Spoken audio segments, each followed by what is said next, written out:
ईश्वर की ओर चैनल में पुनः आपका स्वागत है।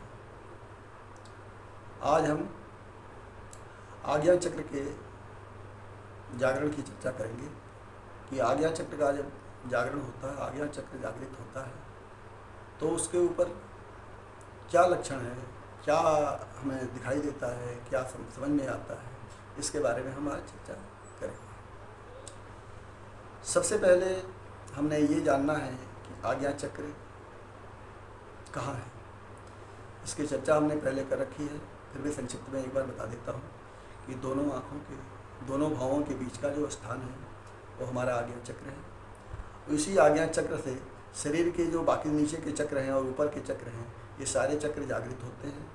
जब हमें किसी भी चक्र के जागरण की बात करनी होती है या जागृत करना होता है या उससे संबंधित मंत्र जपना होता है, तो हम सबसे पहले आज्ञा चक्र को आदेश देते हैं और आज्ञा चक्र जो है उस चक्र को से संबंध स्थापित करता है और फिर वो चक्र जागृत होता है। ये हमारी प्रक्रिया है, ये सामान्य प्रक्रिया है और इसी के तहत हम बाकी चक्रों को भी जागृत करते हैं। और रही बात आज्ञा चक्र की, तो कुछ साधक ऐसे हैं जो मूलाधार से ही ये कुंडलिनी जागरण की प्रक्रिया शुरू करते हैं और आज्ञा चक्र से होते हुए सहस्त्रदल कमल तक जाते हैं, क्राउन चक्र तक जाते हैं। कुछ साधक ऐसे हैं जो आज्ञा चक्र से ही जागरण शुरू करते हैं, चक्र को आज्ञा चक्र को जागृत करते हैं और उसी से सहस्त्रधार भी जाते हैं। ये दो प्रक्रियाएं हैं। अच्छा यही है कि हम मूलाधार से शुरू करें और सहस्त्रधार तक जाएं। अगर संभव नहीं है तो शॉर्टकट में है कि आज्ञा चक्र को जागृत करें और आज्ञा चक्र से फिर ऊपर की तरफ सहस्त्रधार की तरफ जाएं। तो हमें कैसे पता लगेगा कि हमारा आज्ञा चक्र जागृत हो रहा है? इसका पहला लक्षण ये है कि जब हम ध्यान की अवस्था में बैठते हैं या आज्ञा चक्र पे जब हम दृष्टि लगाते हैं, जब दोनों आंखों को बंद करने के बाद आज्ञा चक्र के स्थान पर हम ध्यान लगाते हैं, पहले तो हमें ये समझना कि आज्ञा चक्र के लिए हमें ध्यान लगाना कहाँ।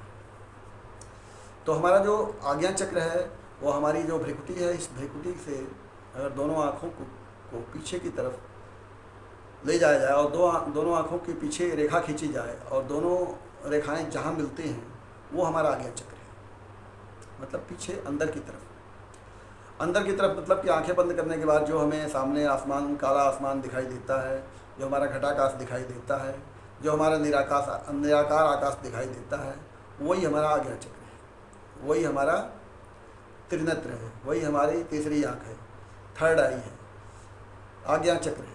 इसके बहुत सारे नाम हैं, वो अमृतसर है, वैकुंठ है, त्रिवेणी है, बहुत सारे नाम इसके दिए हुए हैं, लेकिन हम आज्ञा चक्र के नाम से ही आज इसकी चर्चा करते हैं। तो जब हम आंखें बंद करने के बाद हमारे सामने जो आसमान दिखाई देता है, हमने उसी में देखना है। हमें आज्ञा चक्र के दोनों भावों के ऊपर ध्यान ज़्यादा नहीं लगाना है। अगर हम लगाना चाहते भी हैं तो हम 5 मिनट, 10 मिनट, 15 मिनट से ज़्यादा ध्यान इस चक्र पे ना लगाएं तो बेहतर है। दूसरा, अगर हम आज्ञा चक्र पर ध्यान लगाते हैं और जागृत करते हैं तो हमें अंतराकाश देखना है और अंतराकाश से ही वही आज्ञा चक्र है और उसी आकाश को देखते हुए अंदर की तरफ हमें डूबना है और फिर धीरे धीरे हमारा आज्ञा चक्र, थर्ड आई, दिव्य दृष्टि खुल जाती है। तो जब हमारा आज्ञा चक्र खुलने लगता है उसका लक्षण क्या है कि जब हम ध्यान में बैठते हैं और गहरे ध्यान में जाते हैं तो जैसे जैसे ध्यान में डीप में जाते हैं हमारे दोनों भावों के बीच में खिंचाव होता है।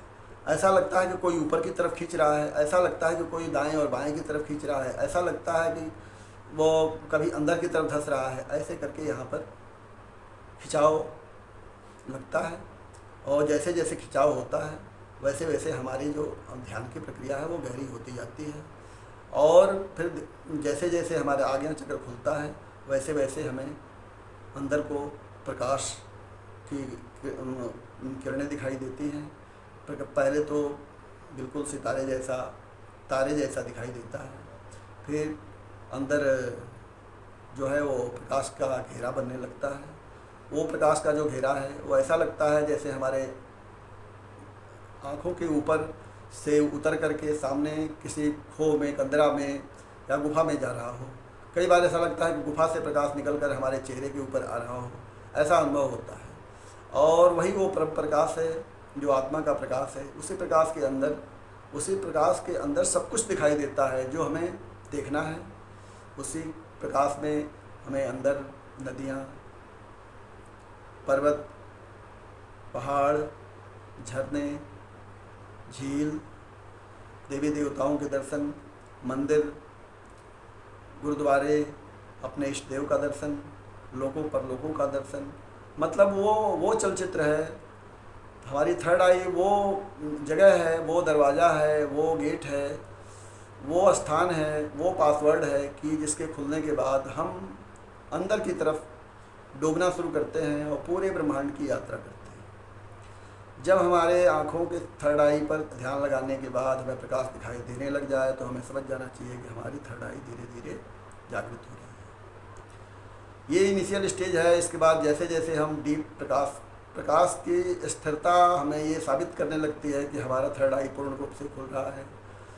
इसका सबसे बड़ा लक्षण ये है कि हम किसी के मन की बात को समझ पाते हैं। अगर हमारी थर्ड आई पूर्ण रूप से जागृत हो चुकी है तो हम किसी के मन की बात समझ लेते हैं। किसी की आज्ञा चक्र पे हम दृष्टि डालते हैं तो उसके भूत, भविष्य और वर्तमान की भी बात हम बता सकते हैं। सामने वाले के मन में क्या चल रहा है ये भी समझ में आ जाता है। सामने वाला हमारे प्रति क्या विचार रखता है ये भी समझ में आ जाता है।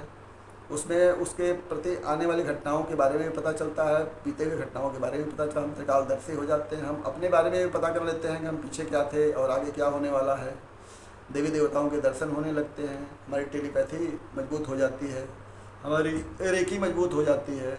ऐसे करके बहुत सारे गुण हैं जो हमारे अंदर आ जाते हैं। हमारे अंदर वो क्वालिटी आ जाती है।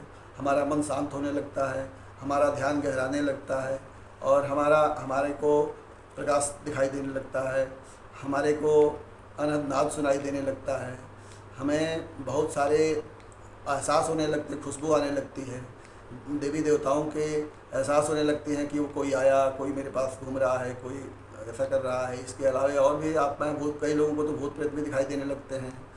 कई लोगों को दीवार के उस पार भी दिखाई देने लगता है। कई लोगों के आँख बंद करने के बाद बहुत सारी चीज़ें जो चाहते हैं वो दिखाई देने लगता है। तो ये हमारे आज्ञा चक्र के जागृत होने का लक्षण है, जिससे पता चलता है कि हमारा आज्ञा चक्र जागृत हो गया है। अगर हमारे मन की कोई मनोकामना है तो हम आज्ञा चक्र पे दृष्टि लगा के 5 मिनट 10 मिनट और अवचेतन मन को जागृत करके उससे हम अपने विश को कह सकते हैं कि हमें ये चाहिए और वो प्राप्त होता है। ये कल्प वृक्ष है। इस पर जैसा सोचते हैं, जैसा इमेजिन करते हैं वैसे ही हमको मिलता है। तो ये आज्ञा चक्र के जागृत होने के संक्षिप्त में लक्षण हैं। आज्ञा चक्र कैसे जागृत होता है इसके बारे में हम पहले भी बता चुके हैं। इसकी वीडियो हम पहले बना चुके हैं। उससे आज्ञा चक्र आप जागृत करने की विधि जान सकते हैं। इस विधि में हम ये बता रहे हैं कि आपका आज्ञा चक्र जागृत हुआ कि नहीं, ये पता आपको तब चलेगा जब आप हमारी इन बातों को मैच करेंगे, देखेंगे कि क्या ऐसा होता है क्या मेरे साथ। अगर ऐसा होता है तो आपका वाकई में आज्ञा चक्र जागृत हो रहा है। इसमें चक्र जागरण में है कि कुछ किसी का 10%, किसी का 20%, किसी का 30%, किसी का 40%, किसी का 50%। 100% पूर्ण रूप से किसी का जागृत नहीं होता। 100% पूर्ण रूप से भगवान श्री कृष्ण का जागृत हुआ। इसके अलावे और कोई 16 कलाएँ जो हैं जिसको बोलते हैं, वो 16 कलाएँ तभी हम कलाओं के मालिक होते हैं जब हमारे सातों चक्र पूर्ण रूप से जागृत हो जाते हैं। अदरवाइज आम इंसान के, हमारे और आपके जैसे जो साधक हैं उनमें कुछ परसेंटेज जागृत होता है और उसी हिसाब से फिर हमें मुक्ति और मोक्ष प्राप्त होता है। लेकिन मुक्ति और मोक्ष प्राप्त होता ही होता है, इसमें कोई दो राय नहीं है। तो हमने उतना ही जानना है जिससे हमें सिद्धियों के चक्कर में नहीं पड़ना कि हम आसमान में उड़ रहे हैं, हम छोटे हो रहे हैं, हम बड़े हो रहे हैं, हम आग से निकल रहे हैं, हम पानी से निकल रहे हैं, हम सिद्धियों के मालिक बन गए हैं। सिद्धियों, साधनों, असाधनाओं के चक्कर में पड़ना नहीं है। हमने अपने आत्मा को परमात्मा से मिलाना है। हमने उतनी ही साधना चाहिए, उतनी ही सिद्धि चाहिए जिससे कि हम ये जो द्वैत है ये समाप्त हो जाए, हम अद्वैत बन जाएं, हम परमात्मा में लीन हो जाएं, हमें मोक्ष मिल जाए, हमें परमात्मा की अनुभूति हो जाए, आत्मा की अनुभूति हो जाए, ईश्वर का बोध हो जाए।